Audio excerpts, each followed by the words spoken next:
C'est en 2015 que le gouvernement gabonais et le Fonds des Nations Unies pour l'enfance avaient décidé de lancer le programme conjoint de citoyenneté et de protection sociale avec la participation de l'hôtel de ville de Libreville, les mairies d'arrondissement, les mairies provinciales touchées par la première phase de ce projet. Le ministre des Affaires sociales a rappelé les ambitions du gouvernement.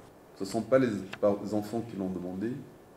Les parents, parfois par oubli, par méconnaissance, par négligence, parfois aussi par rapport à certains obstacles non inhérents à leur situation, se retrouvent avec des enfants qui n'ont pas d'acte de naissance.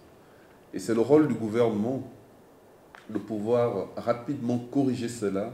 À l'idée de la commune de Libreville de signifier que aujourd'hui, les résultats ont montré que cela a permis d'enregistrer et de traiter près d'une dizaine de milliers de cas. Nous pouvons donc nous en réjouir. À ce jour, 6 906 actes de naissance ont été transcrits et disponibles dans les mairies et les préfectures, au grand bonheur des enfants. Voici mon fils qui est devant moi, qui n'avait pas d'acte de naissance, mais grâce à Dieu aujourd'hui, il a eu un acte de naissance.